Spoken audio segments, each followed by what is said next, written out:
Bismillahirrahmanirrahim. Assalamu alaikum to everyone. Good afternoon.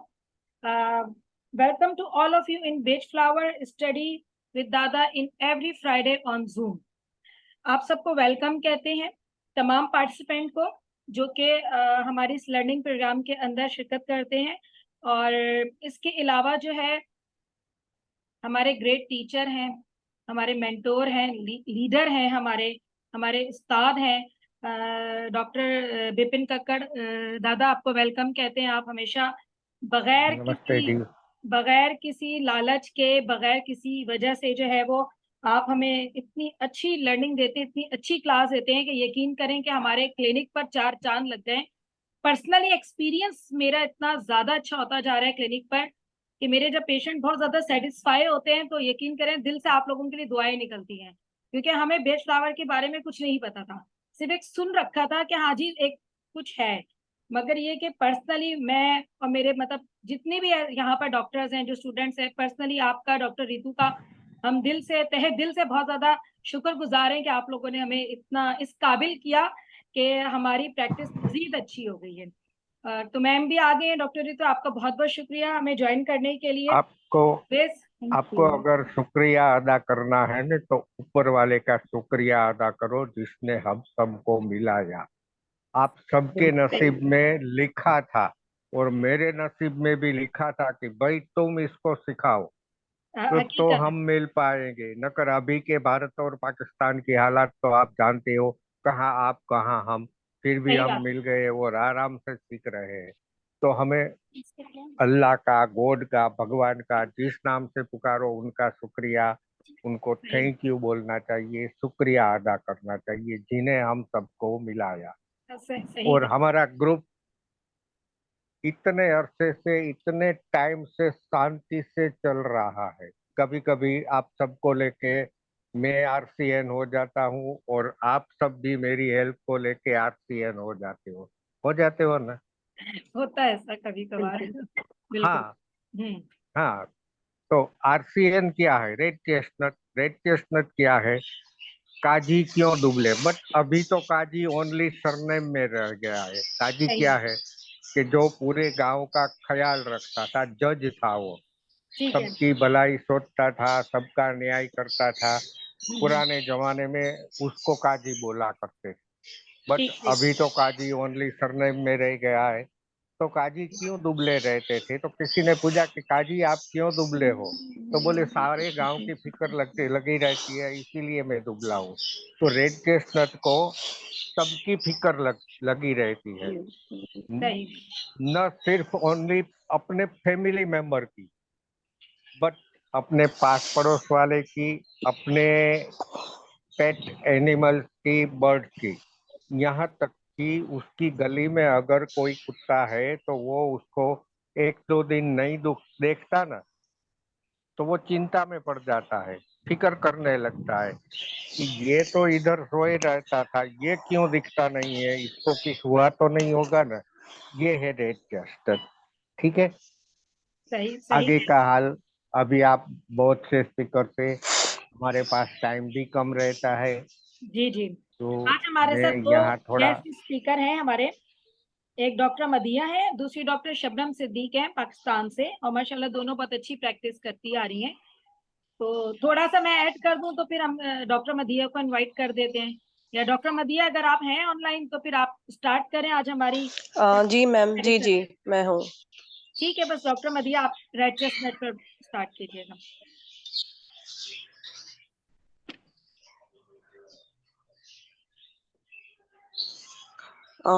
एक second, कुछ issue है यहाँ पे नेटवर्क का।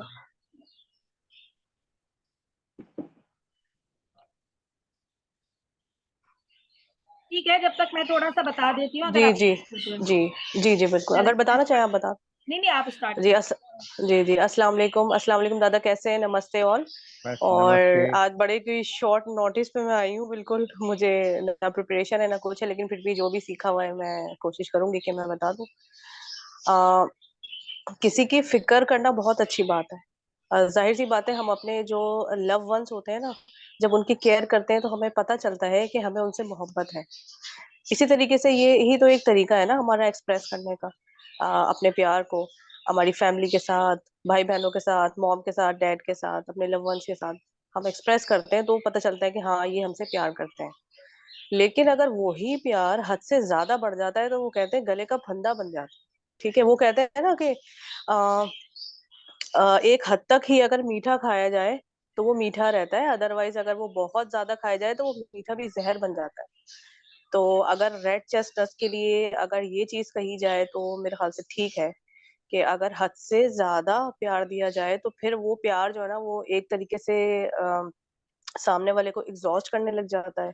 उसके गले का फंदा बन जाता है कि यार इतना क्यों फिकर, इतनी क्यों फिकर, एक नॉर्मल वे में चलो ना आप, जैसे सब चलते हैं लाइफ लेके। तो आरसीएन जो है ना वो यही है, हद से ज्यादा फिकर करना, अपने लव वंस की केयर करना। इवन के चलो अपने तो अपने हैं, लेकिन कोई बाहर वाला भी मिल जाए तो उसके साथ भी वही लगाओ और वही बर्ताओ, वही प्यार एहसास, वही चिंता, फिकर। तो मेरे ख्याल से ये चीज तो सबको ही अजीब सी लगेगी कि ये यार ये हमें तो जानते ही नहीं है, लेकिन ये फिर क्यों हमारी इतनी फिक्र कर रहा है। आरसीएन को अगर हम देखें तो आरसीएन जो है ना वो मॉम्स होती हैं। ठीक है, अब वो कैसे होती हैं, जाहिर सी बात है सबको ये चीज पता होगी। आ, आवाज नहीं आ रही है? हमें तो आ आ रही रही है। है। आ अच्छा। रही है, आ रही है, आ रही अच्छा ठीक है।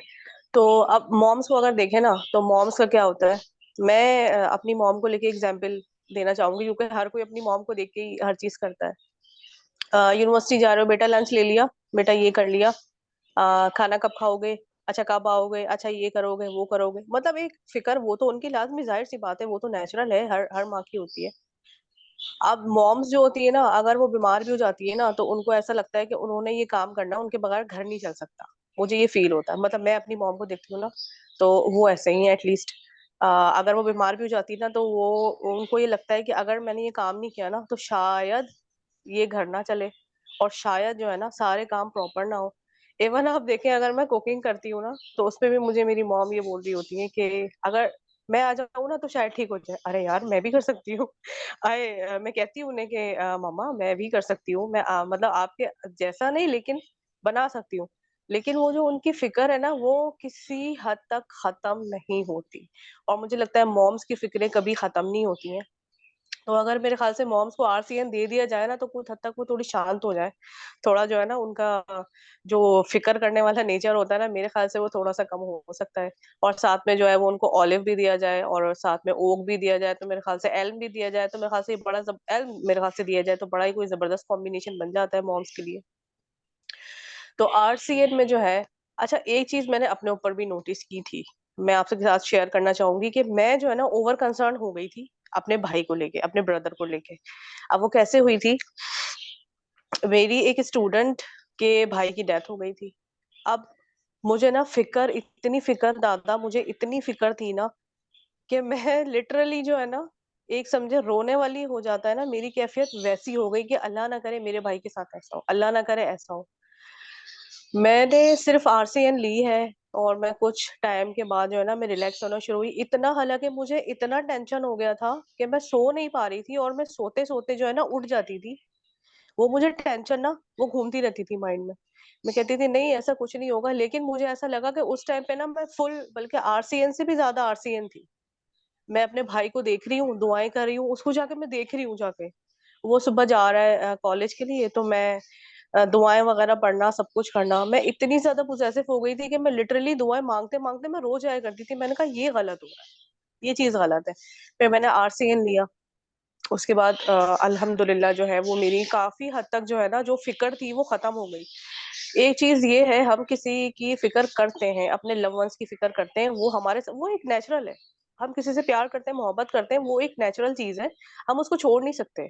ठीक है, हम वो किसी हाल में नहीं छोड़ सकते, लेकिन एक हद से ज्यादा वो तो अपने आप को परेशान करना हुआ कि हम अपने आप को जो है ना फिर बीमारियों में, जाहिर सी बात है सोचो से क्या होता है, जब आप एक चीज सोचोगे, सोचने से आपके जो है वो मेंटल एग्जॉशन बढ़ेगा, फिर आहिस्ता आहिस्ता मेंटल फिजिकल हर चीज आपकी प्रॉब्लम्स जो है वो आना शुरू हो जाएंगी, आपको नींद डिस्टर्ब होगी, आपका स्टमक भी डिस्टर्ब हो जाएगा, आप खाएंगे भी नहीं ठीक तरीके से, आप कोई नहीं काम कर सकते।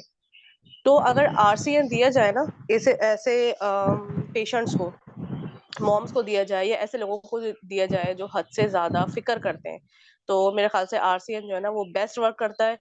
और आप यकीन करें कि पहले जो है ना स्टार्ट में जब मैं प्रैक्टिस करती थी इसकी, तो मुझे जो है ना इतना वो नहीं होता था। मैं कहती थी ठीक है रिजल्ट मिलते होंगे, हाँ सही है। लेकिन यकीन करें जब मैंने इतने मिरेकलस रिजल्ट्स देखे हैं ना, तो मुझे ऐसा लगता है कि शायद होम्योपैथी की भी हमें जाहिर सी बात है नीड होती है, लेकिन उससे भी ज्यादा रिकवरी जो है ना सिर्फ बैच फ्लावर से होती है, और वो इतनी जबरदस्त होती है। ऐसा लगता है कि ना इमोशंस बदल जाते हैं, थॉट्स बदल जाते हैं, वे ऑफ थिंकिंग बदल जाता है। हर चीज जो है वो मैंने बैच फ्लावर से मैंने इतना नोटिस की है कि अब मेरे पास कोई पेशेंट होता है ना, मैं सबसे पहले उसको मैं होम्यो नहीं देती, मैं सबसे पहले उसको बैच देती हूँ। उसका जो मेंटल स्टेट है ना वो स्टेबल हो जाता है काफी हद तक। इवन 15 डेज में मुझे रिजल्ट्स मिल जाते हैं। और जो पेशेंट मेरे पास आता है पहले सैड है या कोई भी अपनी मुश्किल में फंसा हुआ है, और वो जब उसके बाद आता है ना और जब मैं देखती हूँ, तो मेरा दिल करता है मैं खुशी से पता नहीं मेरा कितना कोई दिल बढ़ गया है। मुझे ऐसा लगता है कि इतना अच्छा कोई रिजल्ट, तो मुझे ऐसा लगता है कि बैच फ्लावर ना बेस्ट है। अगर हम क्योंकि हमारा माइंड बीमार, हम कब बीमार होते हैं, हम बीमार जब होते हैं जब हमारा ज़हन बीमार होता है, जब हमारा माइंड बीमार होगा। अगर हमारा माइंड सही चल रहा है तो ऑब्वियसली बॉडी के पार्ट्स भी सही चलेंगे, सब कुछ ठीक होगा। अगर हमें मेंटल प्रॉब्लम्स है, कोई भी है, नेगेटिव थिंकिंग है, नींद नहीं आ रही है, स्लीप डिस्टर्ब है, कुछ भी है, अगर वहीं पे ही काम खराब है ना, तो आप किसी भी पेशेंट को ना कुछ भी कर लें, मेडिसिन दें आप, अगर उसका ज़ाहिर-सी बात है वो वर्क तो करेगा जो आप उसको फिजिकल सिम्पटम्स के लिए दे रहे हो, लेकिन अगर आप मेंटल सिम्पटम्स को पहले कवर करते हैं ना, और मेरा तो इंटरेस्ट ही इसी में था। पहले मुझे बड़ा इंटरेस्ट था, लेकिन मुझे यकीन करें कोई मिलता ही नहीं था। मैं कहती थी यार ये ना दादा है एक, मुझे आपकी मैंने स्टार्ट में पोस्ट काफ़ी पढ़ी थी, मैंने सेव करके रखी थी, लेकिन मैं पर्सनली नहीं जानती थी आपको। मैं कहती थी काश यहाँ पे भी कोई हो जो बैच फ्लावर को स्टडी करे, कोई हमें सिखाए। बस वो कहते हैं नसीब अल्लाह पाक ने अता किया, हमें इतना कुछ दिया कि जितना शुक्र अदा करें ना बहुत कम है। और मैम ऋतु तो वाकई बहुत क्यूट है, पहले मुझे लगती थी थोड़ी एरोगेंट है। लेकिन मैम ऋतु बहुत सॉफ्ट है, बहुत काइंड हार्टेड है, दादा भी बहुत अच्छे हैं। मतलब मैं कहती हूँ मैं ना कोई खुशकिस्मत हूँ जो मुझे ये प्लेटफॉर्म मिला है। इससे मैंने बहुत कुछ सीखा है, बहुत कुछ अपनों पर भी अप्लाई किया, पेशेंट्स पे भी अप्लाई किया, और मुझे यकीन करें बहुत अच्छे रिजल्ट्स मिले हैं। और मेरी ओर से इतना ही, आज मेरी इतनी ही प्रिपरेशन थी, कुछ गलती हो गई हो तो उसके लिए माजरत। बाकी जो है डॉक्टर शबनम और दादा मैम ऋतु आप लोग ऐड कर दें। Thank you so much. Thank you आपने सो जो मच, बोला ना, बहुत आपने अच्छा बताया। आप आपने जो बोला ने वो सब ठीक है। बेस फ्लावर है वो मैजिक बॉक्स है। मैं तो यहाँ तक कहूंगा कि मेरे पास जो नॉलेज है ना वो ओनली 10% ही है अभी। बेस फ्लावर एक समुंदर है, बहुत बड़ा दरिया है। बिल्कुल। हम जितने उसकी स्टडी करते जाते हैं, डीप डीप जाते हैं, हमें रोज न रोज कुछ नया नया मिलता जा रहता है। सही आप खुद देखो, आप जितनी बार स्टडी करते जाओगे आपको कुछ न कुछ नया मिलेगा ही। ठीक है। जी जी, बिल्कुल ऐसा ही है। बिल्कुल हाँ ऐसा जी। ही है। सही है। थोड़ा सा वैसे डॉक्टर मदिया आपने माशाल्लाह बहुत अच्छा बताया, बहुत अच्छे से और ठहर ठहर कर सुकून से आपने समझाया। बहुत शुक्रिया। ठीक है तो हाँ, मुझे अब पता चल गया ना कैसे बोलना है। जब मेरी पहली क्लास थी तो मैंने गाड़ी चला दी थी। अब मुझे जी अंदाजा हाँ, हो गया कि कैसे बोलना चाहिए। आज आज आपने एकदम नेचुरल स्टाइल में बोला है, पढ़ पढ़ के नहीं बोला है, और यही सही दादा है। मेरी कोई स्टडी नहीं है, मेरी हाँ कोई तो स्टडी यही नहीं थी सही है, आज। मैंने यही सिर्फ सही है। अंदर से जो आवाज आती है वही बोलो, पढ़ पढ़ के बोलने की बिल्कुल, कोई बिल्कुल, जरूरत नहीं। ठीक सही। है। और आप देखो, आप एकदम सक्सेस रहोगे, आप एकदम ठीक से बोल पाओगे। आप ही नहीं, कोई भी ये कर बिल्कुल। सकता है। हाँ। ठीक है। जी, जी, ओके। बिल्कुल सही। ओके, हमारा नेक्स्ट मेंबर कौन है? नेक्स्ट है हमारी डॉक्टर शबनम। डॉक्टर शबनम आप हैं ऑनलाइन तो अपने आप अनम्यूट कर दीजिए प्लीज। हाँ जी। गुड जी। इवनिंग। अ, अच्छा एक एक good minute evening. Doctor doctor Shabnam, एक मिनट। अगर किसी के क्वेश्चंस हैं तो वो हमसे बिल्कुल लास्ट में पूछ लें, हमारे पास टाइम बचे, या फिर हमसे ग्रुप में पूछ लीजिएगा। डॉक्टर कलीम आप लास्ट में, नंबर लिख देते हैं लास्ट में, बिल्कुल। लास्ट में, लास्ट में रखिए क्वेश्चन जी जी आंसर। जी जी, ठीक है डॉक्टर शबनम। ठीक हो गया। 25th remedy rate tested fear and anxiety for others. दूसरों के लिए परेशान होने वाले, सेहत के लिए दूसरों की परेशान, दूसरों के मामलात के लिए परेशान, किसी भी वजह से किसी को कोई तकलीफ हो तो उनको ऐसे लगता है जैसे ये मेरे साथ ही है प्रॉब्लम। मैं वो इतने इमोशनली उसमें इन्वॉल्व हो जाते हैं मेंटली तौर पे और इमोशनली, कि उनको लगता है जो दूसरे पे तकलीफ बीत रही है वो मेरे पे बीत रही है, असल में उस पे नहीं बीत रही। ये जो एक फीलिंग है, ये this nature leads later to the lack of clear boundaries between themselves and other personalities.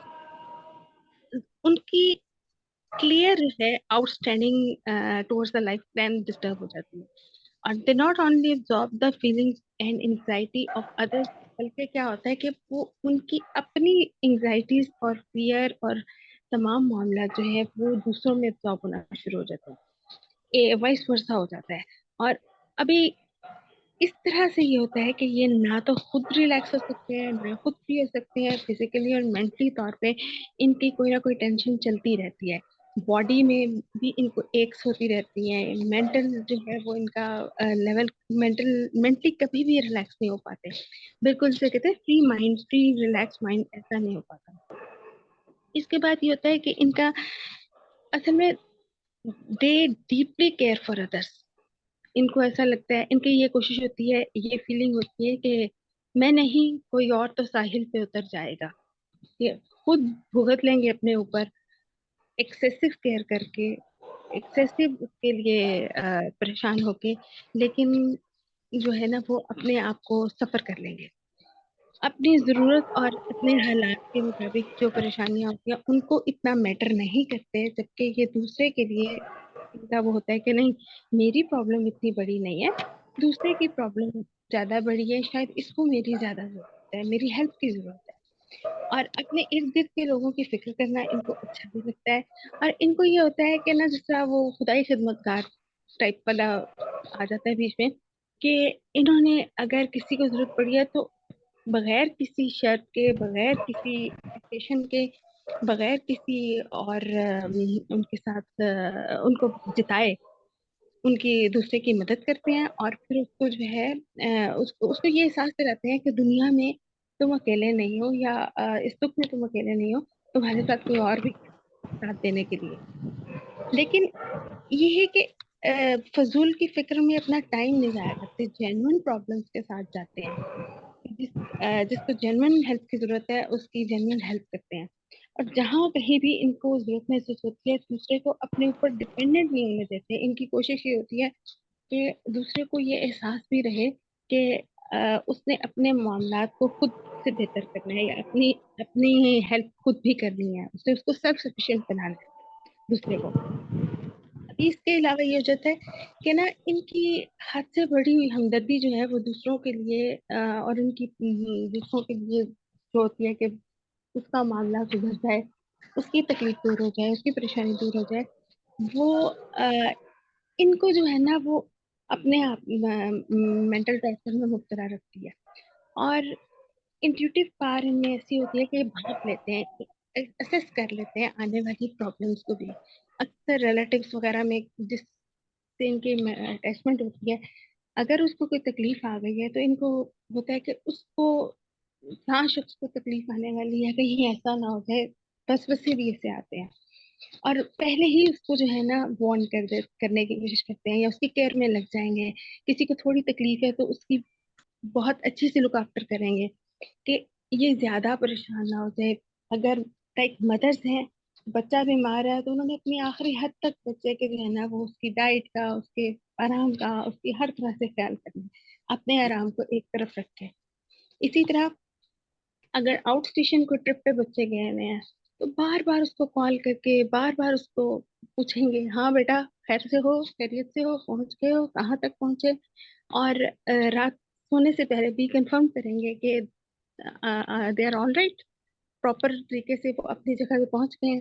तो ये ओवर केयर जो है ये उनको टेंस कर देती है, जिससे उनमें सर्कुलेटरी प्रॉब्लम और रेस्पिरेटरी प्रॉब्लम, ये दोनों ही प्रॉब्लम्स एक के बाद दीगरे या एक कोई कोई ना कोई प्रिवेल कर सकता है।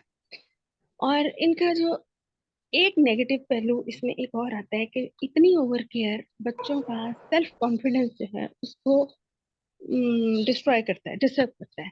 बच्चों में वो कॉन्फिडेंस लेवल पैदा ही नहीं होता कि जो नेचुरल कॉन्फिडेंस को हम कहते हैं अभी, क्योंकि उनके उनकी ओवर केयर की वजह से। अब अगर हम इनको, इस पेशेंट को या किसी भी पेशेंट को जो ऐसी प्रॉब्लम्स का शिकार है, उसको हम आरसीएम देते हैं, तो उससे क्या होता है कि उनके खदशात, उनके सारे नजरियात वो सारे बेहतरी की तरफ चले जाते हैं। और it balances the fear, worry and exaggerated imagination regarding the problem. और इसके अलावा ये है कि ये वो जो हद से बढ़ी हुई केयर है ना, उसको बैलेंस करती है पर्सनालिटी में। मेरे तरफ से इतना है। बहुत अच्छे से समझाया। Thank you. दोनों की आवाज हमारे बहुत मीठी है। थैंक वो यू।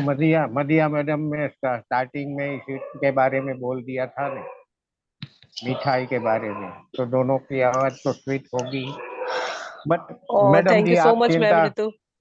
ज्यादा मिठाई के खाने की चिंता मत करो, 10-15 किलो मुझे भेज दो, मैं खा लूंगा, ठीक है। ठीक है, ठीक हो ठीक है दादा, इंशाल्लाह कल आपको मिठाई मिल जाएगी।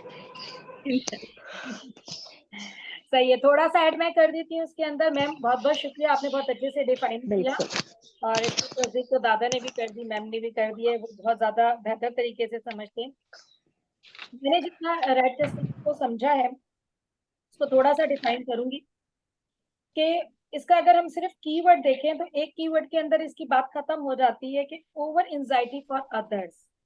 ठीक है, जहां पर दूसरों का जिक्र आ जाता है, चाहे वो अपने बच्चे हो, पड़ोसी हो, रिश्तेदार हो, या कोई भी हो, हद से ज्यादा फिक्र करना, हद से ज्यादा तशवीश करना, जिसके साइड इफेक्ट्स हमारी मेंटली और हमारी फिजिकली दोनों हमारी बॉडी के ऊपर आते हैं। फिक्र दो तरीके से होती है, एक होती है हकीकी फिक्र, एक होती है मनगढ़ंत, जैसे जानकर बनाई गई हो या ओवर हो जाता है जैसे बंदा। हकीकी फिक्र तो होगी जैसे खुदा ना कैसा किसी का हादसा हो गया, किसी के अचानक बीमारी का सुन लिया तो हम थोड़ा फिक्रमंद होते हैं, तो वो एक नेचुरल सी चीज होती है। एक होती है मनगढ़ंत, यानी कि हद से ज्यादा उसके बारे में सोचना। जब हद से ज्यादा हम सोचेंगे, अब ऐसा क्यों हो गया, अब वैसा क्यों हो गया, तो वो आपकी मनगढ़ंत हो जाती है। उसमें जो है हम रेड चेस्टनट को एडवाइस कर सकते हैं। मैम मदिया ने बताया कि उन्होंने अपने ऊपर जैसे बताया, एग्जाम्पल दी, बहुत जबरदस्त थी, जो समझ आने वाली। इस तरीके से ऐसे बहुत सारे हमारे पास पेशेंट्स हैं तो अपनी फिक्र नहीं करते मगर दूसरों की फिक्र में घुलते रहते हैं। अपनी यानी कि अपना दिमागी तवाज़ुन इस हद तक खराब कर देते हैं कि हर छोटी छोटी बात पर फिक्र करना। जैसे दादा ने बताया कि अगर गली में कोई कुत्ता भी जा रहा है, वो रोज नजर पे आया तो उसकी भी फिक्र करना शुरू कर देंगे।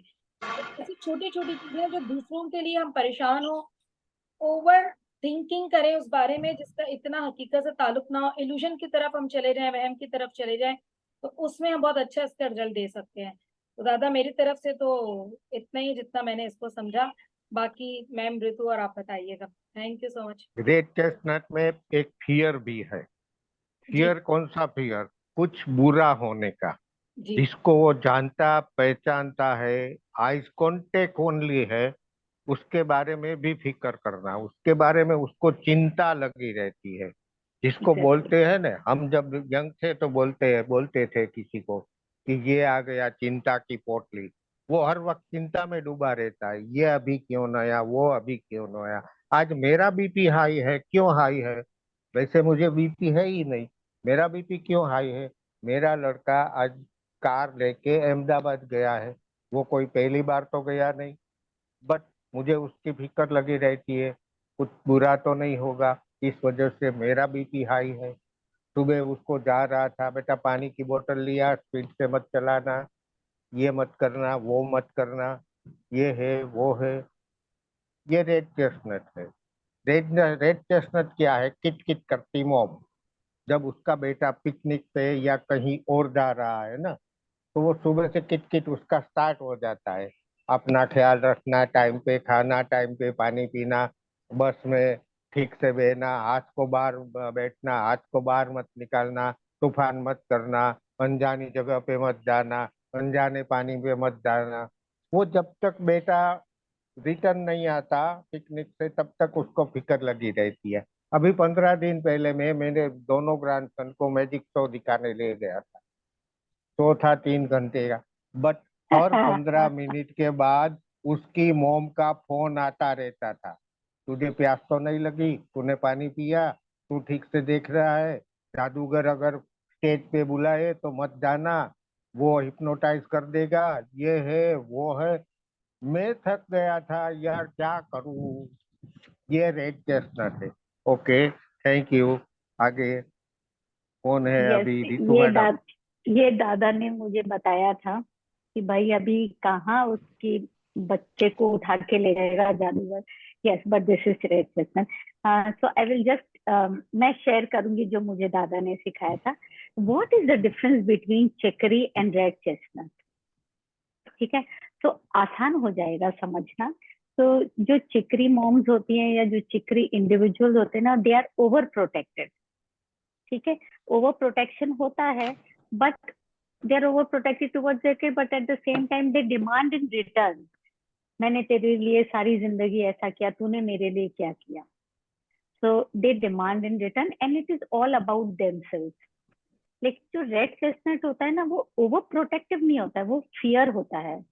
Fear, it is like another part of an overprotection, but fear of the near and dear one. तो ये बहुत मेजर डिफरेंस है, and it is never about themselves, it is about the near and dear ones, it is about the whole world. So जैसे बोलते हैं ना कि जो unreasonable fear होता है, so it is because it makes them nervous, the anxiety, it leads to what? It leads to decline of vigor in the body. जब बहुत ज्यादा फियर होता है ना, तो होते हैं ना हाथ पैर कांप रहे हैं, मैं खड़ा नहीं रह सकता, एक सॉर्ट ऑफ अ वीकनेस, और बीपी शूट हो जाना, शुगर स्पाइक हो जाना, and then there is a blankness in nervous system, आपके सोचने समझने की शक्ति खत्म हो जाती है। हम कई बार ऐसा नहीं बोलते हैं कि घर के लोग नहीं बोलते हैं, पता नहीं ये एकदम से बहू एकदम जोर जोर से चिल्लाने लग जाती है, हर किसी पे चिल्लाती रहती है, गुस्सा होती है। We don't understand. हम थोड़े सिंपेथेटिक होने की बजाय है ना, हम उसको बोलते हैं हिस्टेरिकल है और ये है और वो है। बट ये समझना पड़ेगा कि वो हिस्टेरिकल क्यों हो रही है, वो सुबह से किचन में बर्तन क्यों पटक रही है, क्योंकि बैक ऑफ द माइंड है कि आज बच्चे का एग्जाम है या उसको कहीं बाहर जाना है। और खास करके इसमें कैसा होता है, जो कपल होते हैं ना, खास करके उनकी बच्चों को लेके कैसे लड़ाई होती है, they start putting blame on the partner. For example एक छोटी सी चीज बताती हूँ, बेटी को एक दिन बाहर जाना था, लेट आना था। अब वो जो टाइम बताया उस पर आई नहीं, उसने मैसेज डाल दिया था, मेरे हस्बैंड ने मैसेज नहीं देखा। अब वो सब मुझ पे आया, तुम देखती नहीं हो, तुम ध्यान नहीं रखती हो, वो कितने बज जाएगी। तो you do not take the responsibility, you throw the responsibility on someone else. ये आरसीएन है, क्योंकि आपको वो नहीं, आपको घबराहट है, लेकिन आप वो रिस्पॉन्सिबिलिटी अपने पार्टनर पे डाल देते हो। तो और दो तरह के लोग होते हैं, एक ये भी चीज दादा ने बहुत अच्छी सी बताई थी, आरसीएन दो तरह के होते हैं। एक तो होता है they are you know, it is like they are aiming towards an intent of protecting people from the real threat of the situation. लेकिन उन लोगों को बुलाया नहीं जाता है उस वक्त, they are stopped। either क्या होता है, डिस्टेंस होगा, बहुत दूर रहते हैं। फॉर एग्जाम्पल यहाँ पे कुछ हो रहा है, जो भी हो रहा है, but I can't involve my father. तो दो रीजन होते हैं उनको इन्वॉल्व नहीं करने के, एक तो वो डिस्टेंस है, अनदर थिंग इज दैट वो दादा की तरह है, you know, like there is a fear kind of. और उनका फियर कैसा होता है, it is like a death fear, कि कोई वर्स्ट ही होने वाला है। मतलब छोटी मोटी फियर तो होती नहीं है आरसीएन को, आरसीएन को फियर होती है, डेथ वाली फियर होती है, the worst is going to happen, और जो भी वर्स्ट होगा उनके बेटा बेटी के साथ ही होने वाला। तो ये पहली सिचुएशन वाले आरसीएन होते हैं। दूसरी सिचुएशन कैसी होती है, it's an unwarranted fear and anxiety for something which is not there, जो हो ही नहीं रहा है अभी, जो है ही नहीं आसपास में, which is about the future, वो सोच सोच के हो रहा है। तो उसके अंदर कैसा होता है, इतना वरी होता है, इतना ही सिचुएशन ओवरवेलमिंग हो जाती है, और वो overwhelming situation takes them to become superstitious, वो अंधविश्वास में बदलने लग जाता है। जो चीज नहीं है उसकी फिक्र अंधविश्वास में बदलने लग जाती है, और वो उससे उनकी किटकिट किटकिट इतनी चालू हो जाती है ना तो उनकी लाइफ में शांति रहती है, and eight the same time बच्चे भी थक जाते हैं। तो आरसीएन एसेंस क्या करता है, वो इंसान को तो एक बैलेंस बनाता है लाइफ में कि please enjoy your life, eight the same time घर वालों की शांति आने लग जाती है, जो कि बहुत इंपॉर्टेंट है। क्योंकि बच्चे भागने लगते हैं, बच्चे अक्सर झूठ क्यों बोलते हैं, क्योंकि उनको लगता है अभी मम्मी गुस्सा करने लग जाएगी, अभी पापा गुस्सा करने लग जाएगी। खास करके बच्चे जो बाहर जाना चाहते हैं घूमने के लिए, वो कभी भी सच नहीं बता के जाते हैं घर पे। मेन रीजन यही है कि हम सबसे पहले यही सोच बैठते हैं कि अगर ये रास्ता खो गई तो, कोई उठा के ले गया तो, कुछ हो जाएगा तो, वर्स्ट से पॉसिबल तो नीचे चीज आती ही नहीं है। तो this is all from my side. Yes, मुझे बस ये मेन चीज बतानी थी फियर की। मैडम हाँ मैडम दादा। एक रिक्वेस्ट, हमारे सभी पाकिस्तानी फ्रेंड को आपकी बुक चाहिए, तो आप जरा सोचो, देखो फ्लिपकार्ट पे में मिल रही है या अमेजोन पे मिल रही है, कैसे उन दोनों लोगों पे को। मिल रही है, पर अमेजोन और फ्लिपकार्ट पे ही अवेलेबल है। बट जाएगी कैसे, मैं अमेजोन वाले से पूछती हूँ, क्योंकि मुझे भी आइडिया नहीं है दादा। फ्लिपकार्ट में कैसे होता है, ई में ई बुक डाउनलोड हो सकती है क्या? हाँ, ई बुक भी है, आप लोग ई बुक डाउनलोड कर सकते हैं, परचेज कर सकते हैं फ्लिपकार्ट से और अमेजोन से, और पेपर बैक बुक भी है। बट मुझे आइडिया नहीं है पाकिस्तान कैसे भेजी जा सकती है, या तो मुझे एक बड़ा दो दिन का प्रॉब्लम ही टाइम नहीं दीजिए, है ई मैं मैम। बुक पूछ के। ई बुक तो ऑनलाइन है, तो कोई भी डाउनलोड कर सकता है ना? डाउनलोड नहीं कर सकते, आप सिर्फ पढ़ सकते हैं। हाँ, तो वो जरा हम्म। देखिए। हाँ, ई बुक तो आप लोग अच्छा, मैं उसका लिंक शेयर करती हूँ जी मैं ई ये बुक कहने का। वाली थी मैम, अपना आप लिंक शेयर कर दीजिएगा, फिर हम देखते हैं कि अगर उसको रीड कर सकते हैं या वो डाउनलोड का कोई ऑप्शन आ रहा है, या उसका हम स्क्रीनशॉट लेकर अपने पास एक उसको मेंटेन कर लें। हाँ, वो अब मैं आपके साथ शेयर, मेरे को उनसे मंगाना पड़ेगा, तो मैं एक बार उनसे मंगा के शेयर कर लेती हूँ। ठीक है, ठीक है, थैंक यू कौन? So much. ये क्योंकि फ्लिपकार्ट और अमेजन सिवाय कोई इंटरनेशनल है जरा, वो देखना पड़ेगा कि हाँ, क्योंकि पाकिस्तान ई तक कौन बुक कौन पहुंचे। पब्लिशर पब्लिशर अभी ई बुक को निकालने में इसलिए इंटरेस्टेड नहीं है। उनका ये है दादा कि पेपर बैग जितना निकल सके पहले वो ये लो। निकालेंगे, फिर हाँ हाँ, फिर वो लोग ई बुक। पर मैं देखती हूँ कि वो लोग क्या कह रहे हैं, मुझे भी आइडिया नहीं है। मुझे कल रात को हाँ ही आया था कि दादा के पास और मेरे पास रात को ही ये मैसेज आया था कि अमेजोन ने और फ्लिपकार्ट ने इसके राइट्स ले लिए हैं, तो we will not be sending you the book, हम लोग डायरेक्ट बेचेंगे। तो दादा ने रात को, आई थिंक दादा ने सुबह मैसेज पढ़ के मुझे डाला था कि ये ऐसा है। मैंने कहा ठीक है, बाकी ई बुक का मैं आप लोगों को पूछ के बता सकती हूँ। ठीक है मैम, प्रोबेबली हाँ इतनी हम वेट जल्दी कर नहीं लेंगे, करेंगे। अगर उनकी पॉलिसी है कि आपका पेपर वर्क जो है वो ज्यादा सेल हो जाए उसके बाद वो उसको करें, तो हम वेट कर लेंगे, कोई इशू नहीं है। हाँ, और इन केस अगर आप लोगों के वहां से कोई आ रहा है, कर रहा है, तो वो उस हिसाब से भी देख सकते हैं, बता देंगे। हाँ, पर जैसे हमारे यहाँ फ्लिपकार्ट और अमेजोन है, वैसे पाकिस्तान में भी कुछ तो होगा ना? जी जी, हम मालूम करते हैं अभी हाँ इसके बारे में। डॉक्टर कलीम अगर है ना ऑनलाइन, वो भी सुन रहे होंगे, वो मालूम करते हैं, या फिर हमें ऐसा लगता है किसी एम्बेसी वाले के साथ जो है ना, हमें अपने मरासिम बढ़ाने पड़ेंगे। चलो देखते हैं क्या तो होता है। हाँ देखिए जी क्वेश्चन किसके हैं। हाँ, अगर किसी का क्वेश्चन है इस मेडिसिन से रिलेटेड, शायद रेड चिली स्नैप। चार पाँच मिनट ही नहीं बाकी है सर, ना अब तो। दादा हमारे पास सिर्फ 1 मिनट रह गया। ओह, जी, अगर किसी का कोई क्वेश्चन है तो वो पूछ सकते हैं, वरना अगर कोई किसी को मजीद डिटेल चाहिए तो वो हमसे ग्रुप में पूछ सकते हैं। ग्रुप में डॉक्टर कलीम ने दिया हुआ, जो लोग ऐड नहीं है तो वो भी ऐड हो सकते हैं। डॉक्टर कलीम आप इस पे नंबर जो है वो व्हाट्सएप का लिख दीजिएगा। मेरे ख्याल से दादा किसी का कोई क्वेश्चन नहीं है। ओके, चलो तो फिर मिलते बहुत, हैं बाद में। हाँ हाँ जी जी जी, हाँ सही है, क्योंकि वैसे ठीक भी है। लेस देन 1 मिनट रह गए। तो दादा आपका अगेन अगेन बहुत ज्यादा रेड शुक्रिया आपका, चेस्टनट को डॉक्टर दीपू सबसे का भी। रेड चेस्टनट को सबसे ज्यादा स्टमक प्रॉब्लम होगा, पूरा होल एब्डोमेन। स्टमक प्रॉब्लम में शुगर प्रॉब्लम भी आ गया, लीवर प्रॉब्लम भी आ गया, क्योंकि माइंड डिस्टर्ब होते हैं ना। उसमें, हाँ उसमें फियर भी है। फियर सबसे पहले काम